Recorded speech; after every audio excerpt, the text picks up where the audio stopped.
কেউ যদি আমার নবীকে রাখাল বলে, কি বলেন আপনারা, অন্তর বরদাস্ত করবে? কথা বলছেন না কেন? বরদাস্ত করবে? শোনেন, আয়াত যেটা পড়ছিলাম ডাইরেক্ট কোরআন শরীফে আয়াত, ইয়া আইয়ুহাল্লাযীনা আমানু লা তাকুলু রা'না ওয়া কুলু যুরনা। আমার নবী যখন সাহাবায়ে কেরামদেরকে তালিম দিতেন, স্কুল কলেজ ইউনিভার্সিটির ছাত্ররা, শিক্ষিত সমাজ একটু কান পেতে শুনুন। আমার নবী যখন সাহাবায়ে কেরামদেরকে তালিম দিতেন, তো যারা ছাত্র সবার ব্রেন তো এক সমান না। কথা বলছেন না কেন? আমরা যে ক্লাস পড়ে সবার ব্রেন তো এক সমান নয়।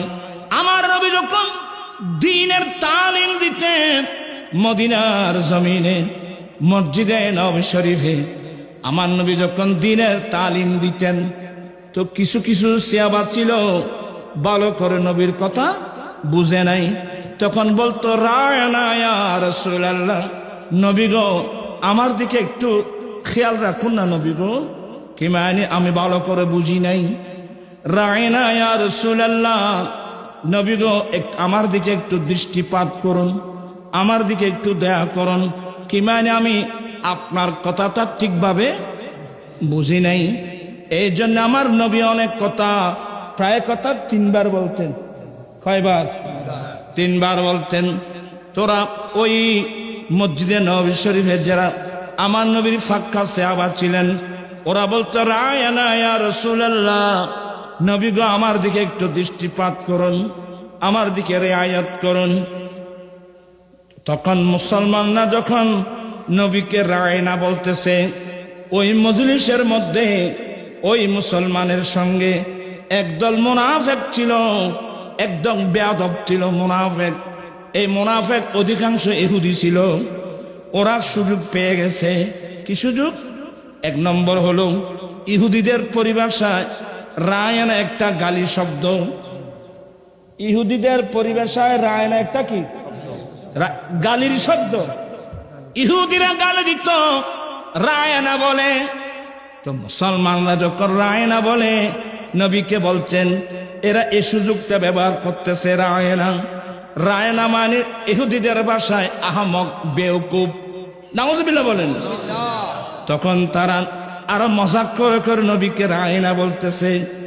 এক পর্যায়ে একদল বেয়াদব নবীকে একটু টেনে বলছে রাইনা। যখন রাইনা বলে তখন অর্থ হয় হে আমাদের রাখাল। নবীকে রাখাল বলতো ওই মুনাফিক চক্র। এরা কিন্তু মূলত ইহুদি। এরা মূলত কি ইহুদি? ওরা ইহুদি। নবীর সাহাবায়ে কেরাম নবীকে বলতে, রায়না ইয়া রাসূলুল্লাহ, নবী গো আপনি একটু আমাদের দিকে দৃষ্টি রাখুন না নবী। এই শব্দটা 1 নম্বর ইহুদিদের পরিভাষায় একটা গালি শব্দ। 2 নম্বর এটাকে একটা টেনে বললে, রায়নাকে রাইনা বললে তখন অর্থ দাঁড়ায় হে আমাদের রাখাল। মুসলমান নবীকে রায়না বলছেন, ওই জালেম মুনাফিক ইহুদিরা রাইনা বলে যখন ডাকছেন, আমার নবীর কয়েকজন সাহাবা এ বেয়াদবদের ষড়যন্ত্র উপলব্ধি করতে পেরে নবীর কাছে গেলেন। নবী গো আমরা যে কথা না বুঝে রায়না বললাম, ওই দল এ সমস্ত মুনাফিক এরা ইহুদি, এরা আপনাকে রাইনা বলে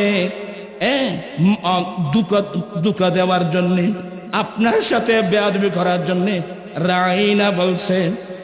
এ শিকায়তটা নবীর কাছে করতে দেরি আল্লাহ কোরআনে পাকের আয়াত নাযিল করেছেন, ইয়া আইয়ুহাল্লাযীনা আমানু লা তাকুলু রা'না।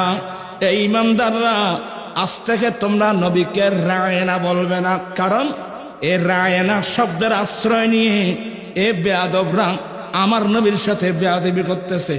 অতএব তোমরা আজ থেকে রায়না বলবা না।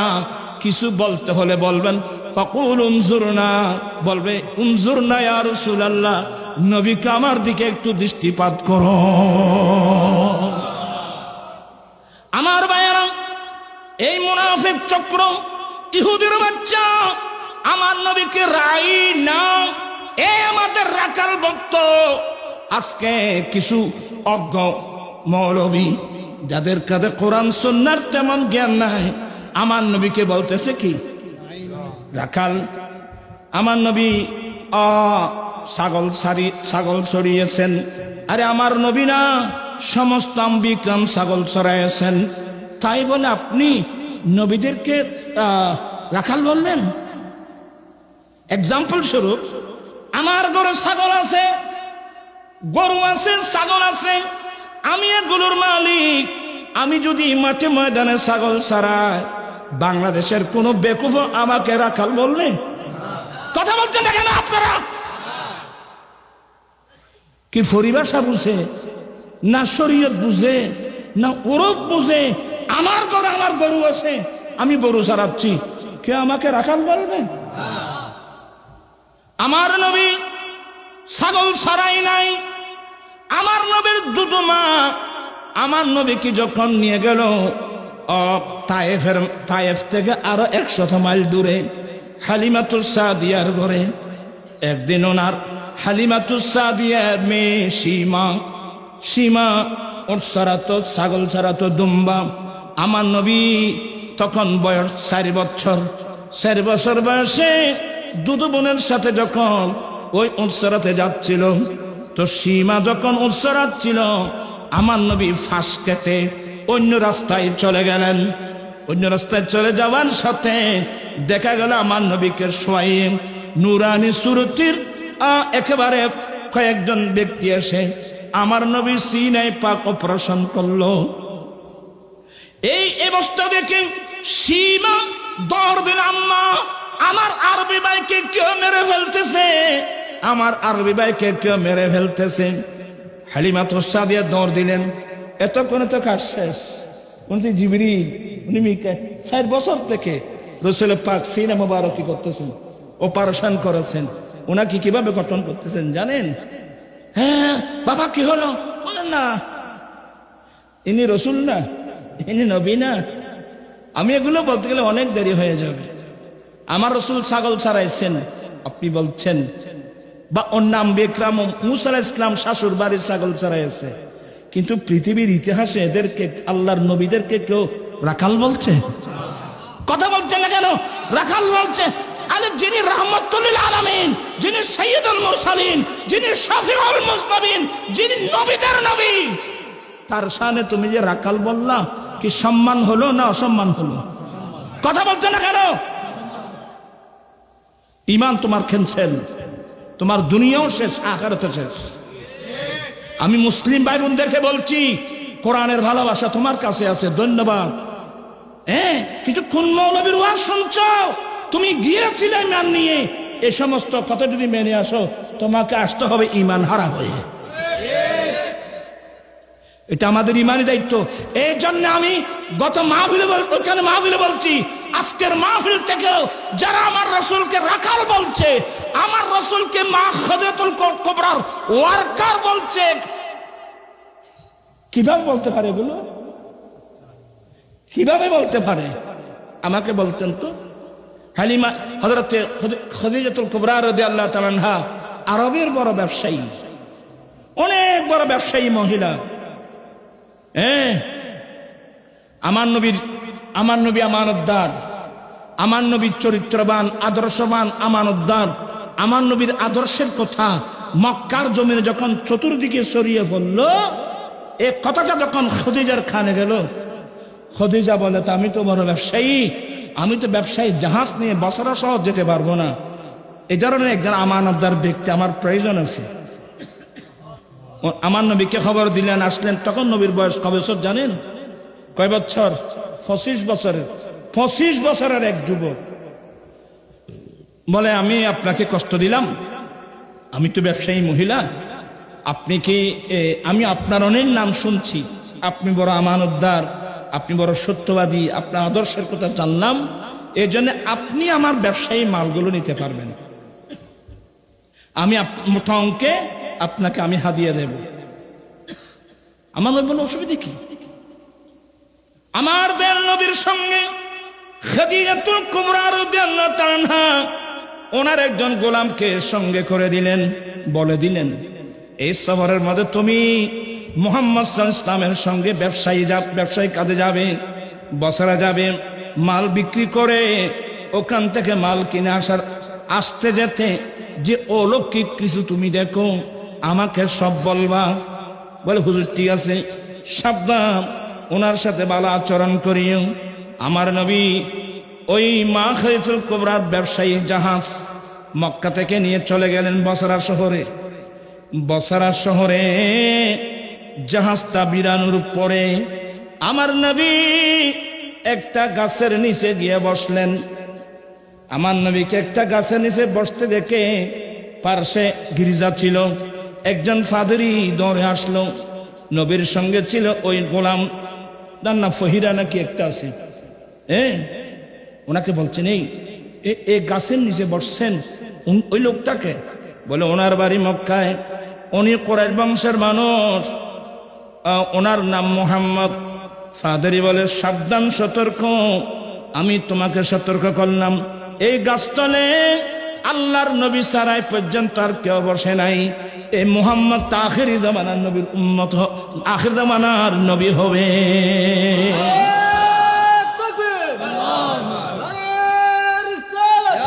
এবং আসতে যাতে মেঘ এসে নবীকে কি করতেন? ছায়া দিতেন। সব ঘটনাগুলো সে এসে বলে দিয়েছেন মা খদিজাকে। মা খদিজা তো আগ থেকে জানতেন। যখন অনেক লাভ হলো, ওনার বয়সে ব্যবসায়ী জীবনে এতগুলো লাভ হয় নাই। মা খাদিজাতুল কুবরা বলেন এমন ভাবে আমার নবীর জন্য পাগল হয়ে গেলেন, ডাইরেক্ট আমার নবীকে বিবাহের প্রস্তাব দিলেন। অথচ আমার নবীর দুনিয়াবি বয়স 25 বছর, তখন মা খাদিজাতুল কুবরা বয়স 40 বছর। বিবাহের প্রস্তাব যখন দিলেন, আমার নবী বলছেন আমি তো কিছু বলতে পারবো না, আমার চাচা আছে, আমার গাইডেন্স, আমার চাচা আছে। আজকাল ফল হতো তো না, একবার 7,000 না ফানি কত ব্যবসায়ী। নবী কি শিক্ষা দিচ্ছেন আমাদেরকে? শেষ পর্যন্ত অনেক কথাবার্তার পরে বিয়ে শাদী হয়ে গেল। তা আমার নবীকে আপনি যে খদিজার ওয়ার্কার বললেন, কর্মচারী বললেন, চাকরিজীবী বললেন, এটা কি নবীর শানের চরম বেয়াদবি হয় নাই? আচ্ছা, যিনি উনাকে নিজ দিয়েছেন খদিজা কোনদিন নবীকে ইনি আমার ওয়ার্কার, ইনি আমার চাকরিজীবী এ কথাগুলো বলছেন? একটা দলিল দিতে পারবেন? আপনাদের মুখ দিয়ে এক শব্দ কিভাবে আসলো? আপনার মুখ দিয়ে আমার নবীকে রাখাল শব্দটা, আচ্ছা আপনার শিক্ষিত লোক, রাখাল শব্দটা কি গুণবাচক ভালো অর্থ বহন করে? জি, রাখাল রাখাল